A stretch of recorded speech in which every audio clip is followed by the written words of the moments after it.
Hello. Alright, mga ka-plastic, and this is me again, Big Sue, right back at it again with another content. Ito yung naging mitya ng kanilang kagaguhan nila Rendon Labrador at ni Ross Martan sa Coron, Palawan.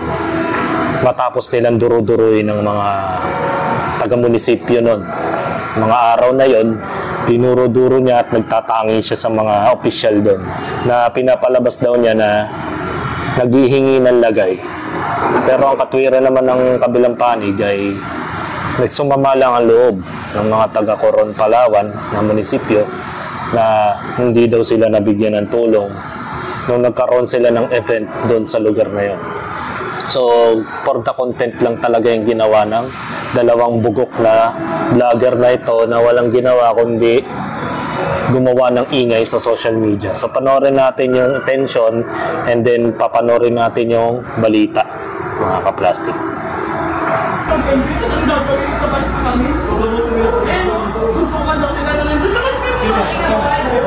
Hinamon siya ng suntukan ng isang babaeng barangay official. Ano ba ano ginagawa mo? Hindi, ano ginagawa mo? Ano Nag-post kasi itong babaeng ito, mga ka-plastic, sa social media. Kasi nga, dismayado nga naman siya.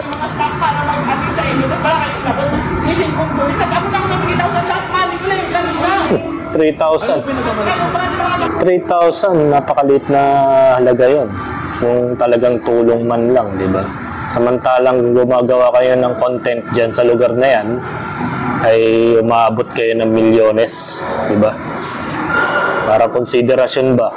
Hindi natin masasabing nanghihingi sila ng under the table dyan. Baga yung tulong ba? Tulong para sa kanila, para sa kanilang bayan. Hindi naman yan pinalalabas na parang nanghihingi lang sila ng ng lagay. Sino kayo dito? Ha? Bakit hindi ka nabigyan? Pumunta kami dito para tumulong at i-promote yung Coron. Tumutulong kami. Sino ba nag-utos sa inyo na tumulong sa Coron? Na i-promote ang Coron, Palawan? Diba? Dahil ang pino-point of view lang naman dito ng isang taga-officials ng munisipyo na hindi binigyan ng tulong ng dalawang vlogger na ito ang munisipyo.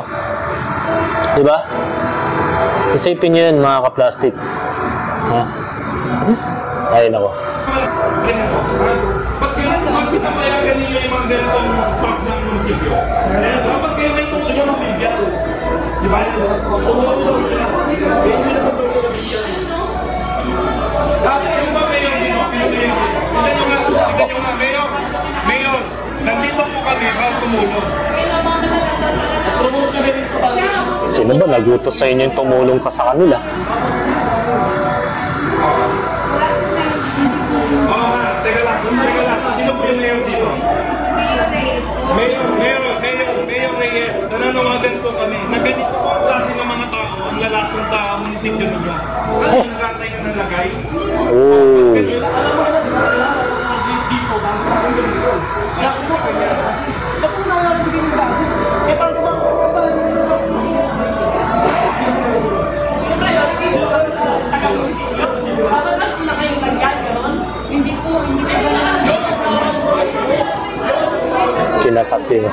Kinakat niya yung munisipyo eh. Ayaw niyang pagpaliwanagin sa sarili nilang video. Talagang pinalalabas nila na sila ang biktima. Talagang sa tuwing magsasalita yung taga-opisyal, kinakat nila, sasabatan nila. So paano magpapaliwanag yan? Tapos dinuduro-duro mo pa. Yan ang magiging cause. Pwede pa sila magsampa ng kaso sa sinasabihan mo ng ganon. Cyber libel din yun. Nasasabihan mo na nag-aantay ng lagay at pinamumukha mo sa social media na ganon silang tao sa munisipyo. At may napatunayan ka ba na kailangan nila ng lagay para lang tumahimik sila? Ang sinasabi lang naman ng taong to, yung babaeng ito, ay sumama lang ang loob nila dahil nga hindi sila binigyan ng tulong. Diba?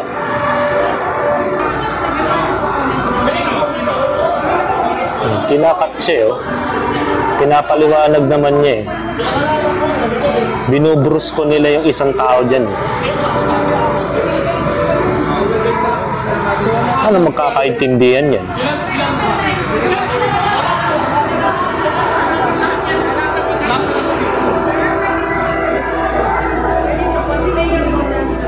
Gusto lang namin iklaro. Oh, kinat nila yung video.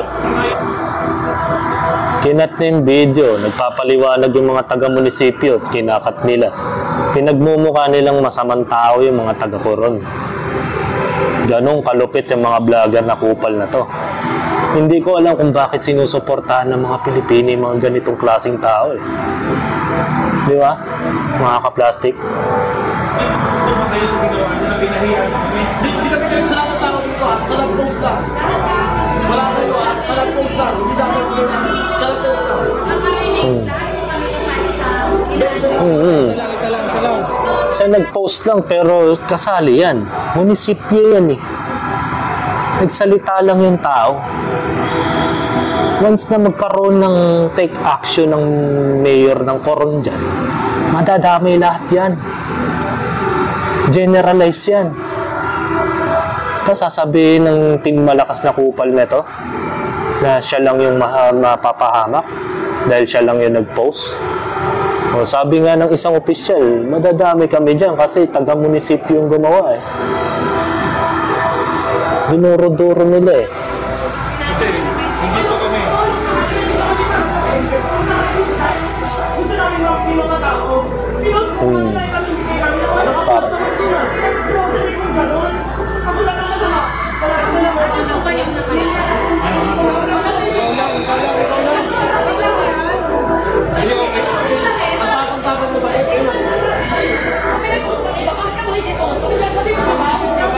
Taga-munisipyo ka, alam mo. Dapat di ka lang yung sa ganun. Hindi, tsaka niyaya mo na suntukan eh. Bakit mo niyayaya na suntukan? Hindi. Nagdidiinan niya yung tao, no? Hindi. Ipa-explain natin bakit mo siya niyaya.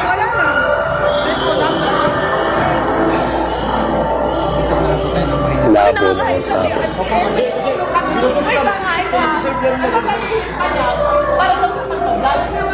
Kumikita ka ako dyan sa pagbablog na yun ng magdalaw. Kumikita pa akong video, may kinunta akong video. Hipokrito. Pupunta ba kayo dyan kung wala kayo napapala? What the heck?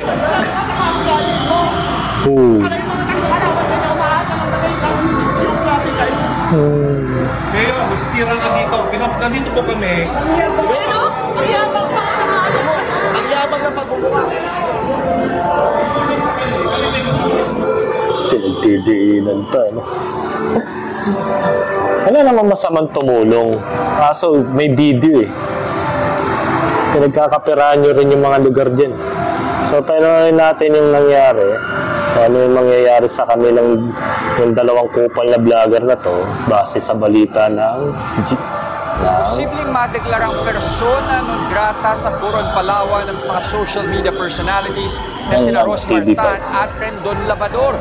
Yan ay matapos nilang pagsisigawan ng isang tauhan ng munisipyo. Pumunta kami dito para tumulong at i-promote yun. Tapos nanunumbat, eh, no? Nakakatawa, na nanunumbat pa. Sus. Sa viral video na yan, makikitang dinudurot ni Rendon ang municipal staff na si Joe Cayabyab Trinidad. Nag-ugat ang pagtatalo sa isang Facebook post tungkol sa ginawang aktibidad ng mga vloggers sa lugar. Ayon kay Trinidad, ginamit lang daw ni Rendon at Rosmar ang mga residente ng Coron para sa kanilang social media content. Totoo naman, eh. Palagay mo ba pupunta yan? Pupunta yung mga yan nang walang mapapala?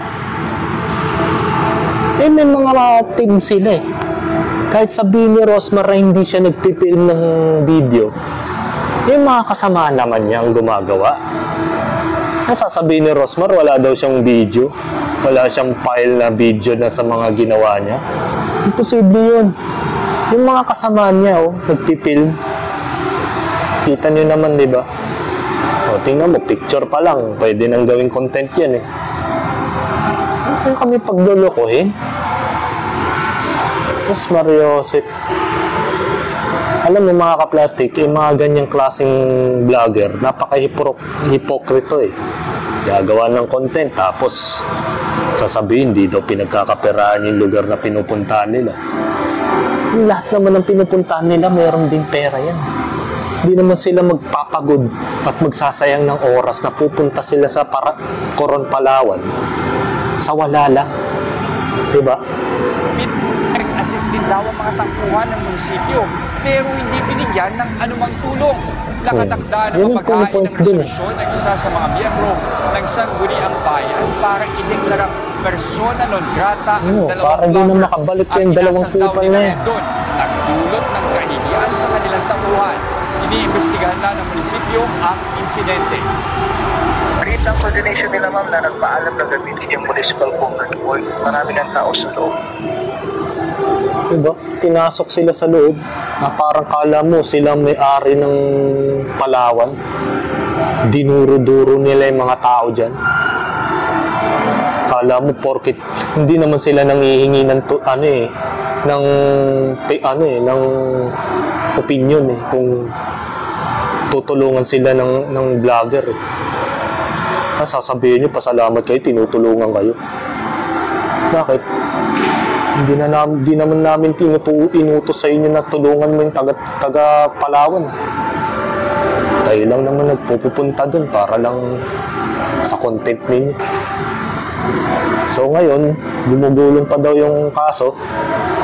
Then sa ngayon, persona non grata na yung mga team malakas na kupal na yan. Malakas ang tama. Diba? Nagagawa-gawa silang kalukuhan, diba? Mahirap dun mga ka-plastic. So hanggang dito na lang ang aking opinion. And this is me again, Big Su, lagi nagsasabing ang mga plastic ay matagal mabulok dahil ang mga plastic ay toxic. Kaya, what's up mga ka-plastic? And this is Kambid, commentary video ng video live stream. Signing out. Alright. Mga ka-plastic, kung nagustuhan nyo ang aking video, isubscribe nyo lang ang aking channel. At the same time, i-hit nyo rin ang notification bell at yung all para ma-notify kayo sa aking susunod ko pang video sa aking YouTube channel.